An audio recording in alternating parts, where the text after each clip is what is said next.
Hello and welcome to this very quick training video on how to use the Maths Whiteboard site.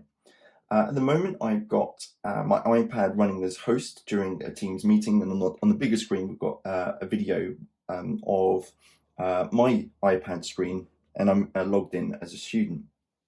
What I'm going to do is I'm going to share my screen on my iPad, and within a few moments it will be updated on the student screen. So there we go. Everything that I'm now about to do on my iPad can then be seen by the student. Now this is great if you were doing a typical online lesson where you were doing a lot of instruction or a lot of demonstrating, then that would be perfect. However, for today, I want a little bit more interaction from the student's perspective. So I'm going to be using ClassShare. Now, the idea with ClassShare is that it will give students the ability to access a whiteboard, and then for me to be able to see it on my class whiteboards at the bottom there. So what I'm going to do is I'm going to copy my student link, go into Teams and post it into the chat.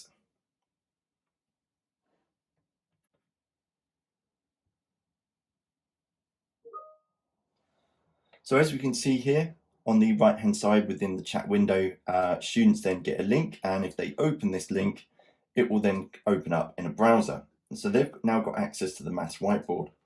If they type in just their first name and click submit, and I return back to the whiteboard site, we can see here that I can now see anything that Matt is doing on his whiteboard. So as soon as he starts scribbling away anything that he might fancy, you can see here that I'm beginning to get an updated screenshot of his work. It refreshes every sort of 1 to 3 seconds, but you can see how often it's refreshing by the timestamp in the top right hand corner. If you click on his window, it will enlarge it so that if at any point you are in Teams and you wanted to show a particular student's work, then that is possible.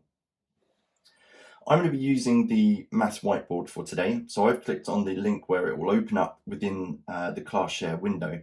I'm going to be teaching students about how to solve equations, and I'm going to be using the model whiteboard.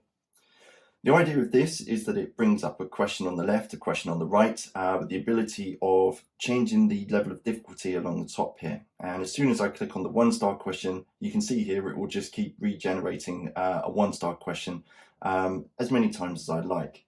So feeling quite happy that I can answer x plus 2 is equal to 4, you're immediately noticing that obviously the student has now got his whiteboard blocking the Teams instruction. So what I'm going to do is I'm going to go live. And what the student will be able to obviously carry on doing is hearing my voice through Teams, but then obviously seeing my whiteboard now through his whiteboard on screen. So clicking on the pen tool, I can now demonstrate how to answer this question. And as soon as I start writing, within a second or two, it will then appear on his board. So making a 0 pair, and obviously x is then equal to 2. I've then demonstrated how they can answer a simple 1-star question. Without obviously presuming that all 32 people on my online lesson might be able to understand what I'm talking about, then what I'm going to do is I'm going to run a quick AFL task, which is a quick RAG. How happy are you with what you've just seen? Well, this student is green, and as you can see here, I've got one person saying that they're 100% green, which is great.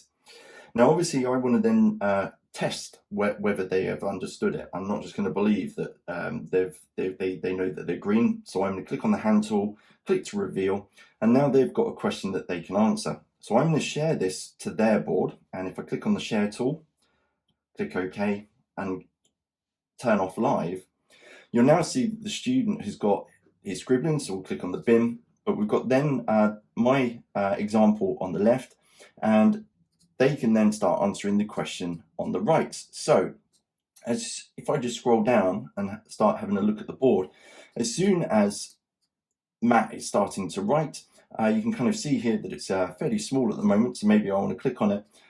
We can then see that he is then answering it absolutely fine.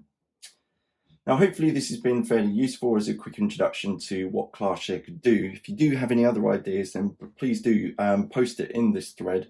It'd be really interesting to see how you've made use of it.